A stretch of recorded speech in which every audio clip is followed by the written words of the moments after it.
अब आखिर में हम देखते हैं कि इस टॉपिक में शॉर्ट क्वेश्चन, लॉन्ग क्वेश्चन और एमसीक्यूज़ कौन से बनते हैं और बोर्ड के हवाले से उनमें से कौन से अहम हैं।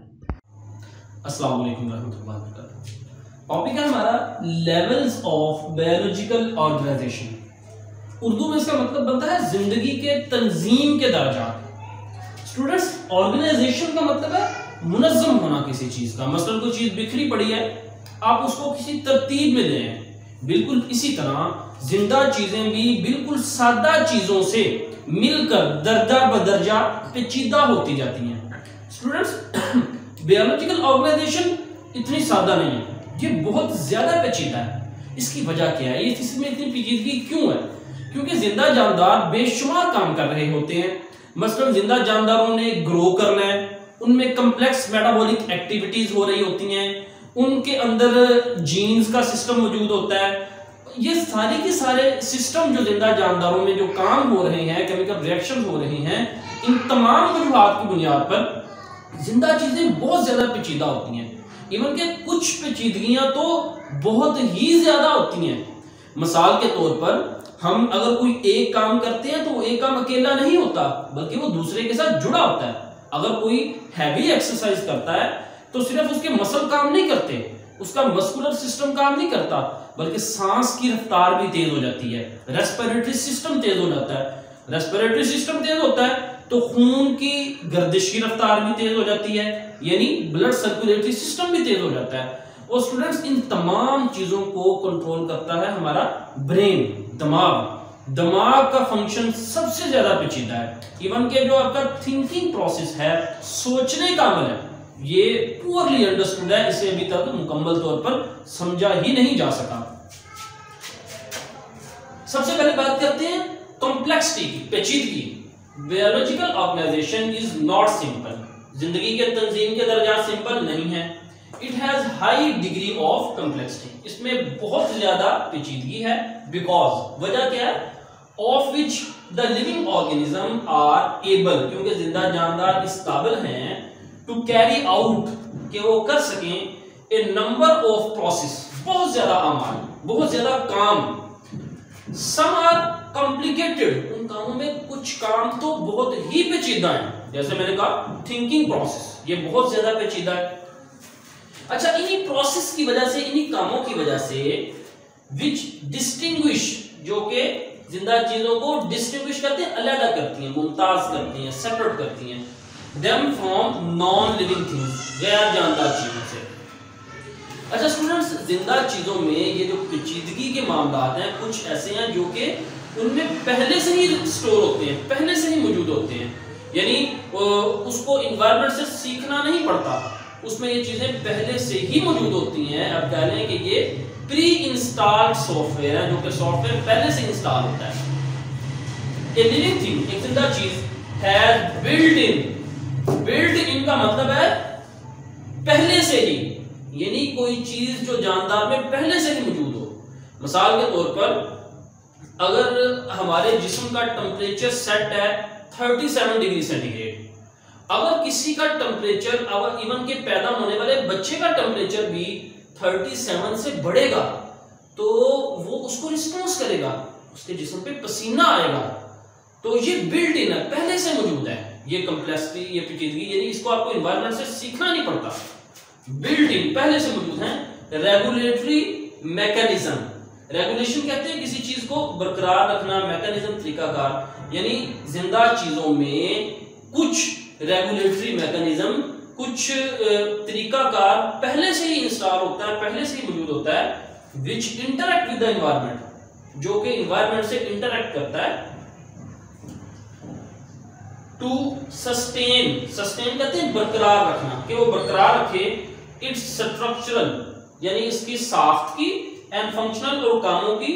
इंटेग्रिटी का मतलब है सालमियत, यानी जिंदा जानदारों में कुछ पहले से ही ऐसे मैकेनिज्म मौजूद होते हैं जो इन्वायरमेंट के साथ अमल करके जिंदा जानदारों की साख्त और अफआल की सालमियत को बरकरार रखते हैं, यानी जिंदा जानदारों को मेंटेन करते हैं। स्ट्रक्चरल एंड फंक्शनल इंटेग्रिटी, साख्त की और काम की उसकी सालमियत को बरकरार रखते हैं। यही वजह है कि जिंदा चीजें बहुत ही पेचीदा मादों पर मुश्तमिल होती हैं। ए लिविंग थिंग देयरफॉर, जिंदा चीज कंपोज्ड मुश्तमिल होती है ऑफ हाईली स्ट्रक्चर्ड, बहुत ही ज्यादा स्ट्रक्चर्ड, स्ट्रक्चर कहते हैं जो चीज बड़ी ही तरतीब के साथ बनी हो। लिविंग सब्सटेंस यानी हाईली स्ट्रक्चर्ड लिविंग सब्सटेंस पर जिंदा चीजें मुश्तमिल होती हैं। उस लिविंग सब्सटेंस को हम प्रोटोप्लाज्म भी कहते हैं। स्टूडेंट्स, प्रोटोप्लाज्म क्या है? ये एक सेल है। सेल के अंदर एक तो बाहर मेम्ब्रेन होती है, फिर सेल के अंदर सेल ऑर्गेनेलिज होते हैं। मसलन ये न्यूक्लियस है, ये माइटोकॉन्ड्रिया है, ये सेल का अब क्या रहे कि क्लोरोप्लास्ट है, ये गोल्जी ऑपरेटस है, ठीक है।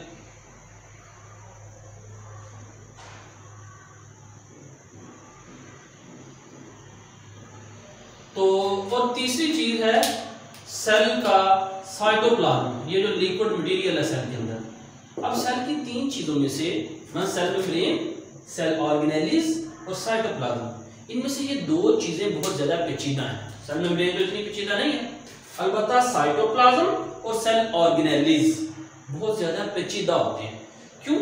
क्योंकि जो न्यूक्लियस है ना, न्यूक्लियस में किसी भी जानदार को बनाने की तमाम हदायत मौजूद होती हैं, और वो हदायत अपीयर कब होती हैं, जाहिर कैसे होती हैं, उनको जाहिर करने के लिए साइटोप्लाज्म के पास कुछ सब्सटेंस होते हैं, कुछ डिटर्मिनेंट्स होते हैं जिनसे न्यूक्लियस की हदायत अपीयर होती हैं। यही वजह है कि यहाँ पे बता रहा है कि जिंदा चीजें प्रोटोप्लाज्म पर मुश्तमिल होती हैं। अब स्टूडेंट्स, जिंदा जानदार को बायोलॉजिकल ऑर्गेनाइजेशन को समझने के लिए बायोलॉजिस्ट क्या करते हैं, उस तंजीम के तमाम दर्जात को स्टडी करते हैं। यानी दर्जात से मुराद है कि जिंदा चीजें किस तरह सादा से मिलकर पेचीदा, पेचीदा से और पेचीदा, सादा चीजें मिलकर किस तरह एक पेचीदा जानदार बनाती हैं। बायोलॉजिस्ट उस पेचीदगी के हर दर्जे को स्टडी करता है। क्यों स्टडी करता है? ताकि जिंदा चीजों के तमाम पहलुओं को समझने में आसानी हो। इन ऑर्डर टू अंडरस्टैंड, समझने के लिए वेरियस फिनोमिना, मुख्तलिफ फिनोमिना कहते हैं मज़ाहिर, मुख्तलिफ मज़ाहिर या आप कह लें मुख्तलिफ स्ट्रक्चर ऑफ लाइफ, जिंदगी के मुख्तलिफ मज़ाहिर को समझने के लिए बायोलॉजिस्ट फॉर देयर कन्वीनियंस, अपनी आसानी के लिए study the biological organization, biological organization को स्टडी करता है एट डिफरेंट लेवल, मुख्तलिफ लेवल पर। स्टार्टिंग फ्रॉम, वो लेवल कहां से स्टार्ट हो रहे हैं? Very basic level of subatomic. हम आमतौर पर समझते हैं कि मादे का छोटे से छोटे जर्रा एटम है। तो एटम जिन चीजों पर मुश्तमिल है, सब एटॉमिक पार्टिकल, जिसके बेसिक सब एटॉमिक पार्टिकल है इलेक्ट्रॉन, प्रोटॉन और न्यूट्रॉन। तो हम लाइफ की स्टडी भी इलेक्ट्रॉन, प्रोटॉन और न्यूट्रॉन से शुरू करते हैं, एंड एटॉमिक पार्टिकल, और फिर हम एटम को स्टडी करते हैं टू द ऑर्गेनिज्म, और इसी तरह यानी सब एटॉमिक से, एटॉमिक पार्टिकल से मुकम्मल ऑर्गेनिज्म तक हम स्टडी करते हैं। और इसमें हम अभी बाकी के हायर लेवल स्टडी नहीं करते, हम कम्युनिटी को, इकोसिस्टम को, बायोस्फीयर को, वो लेवल अलग है। हम स्टडी करते हैं बायोलॉजिकल ऑर्गेनाइजेशन में सिर्फ एक सब एटॉमिक पार्टिकल से मुकम्मल जानदार बनने तक। Particles in the organism itself, यानी जानदार किस तक study, and beyond which the study of, यानी इसमें ये दूसरी स्टडी अभी शामिल नहीं है, परे है। कम्युनिटी की स्टडी, पॉपुलेशन की, and entire world are included, यानी इसमें हम सिर्फ सादा ये इंक्लूडेड तक शामिल है अभी।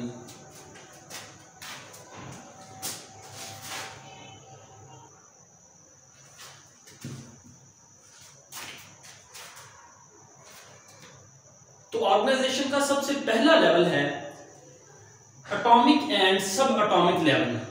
तो स्टूडेंट्स, तमाम चीजें चाहे वो जिंदा जानदार है या गैर जानदार, बेसिकली वो एटम और सब एटॉमिक पार्टिकल से मिलकर बनी होती है। देखिए ये है सब एटॉमिक पार्टिकल्स, इलेक्ट्रॉन, प्रोटॉन और न्यूट्रॉन, ये मिलकर एक एटम बनाते हैं। इलेक्ट्रॉन एटम के बाहर शेल में गर्दिश करते हैं और दरमियान में जो न्यूक्लियस होता है उसमें प्रोटॉन और न्यूट्रॉन मौजूद होते हैं।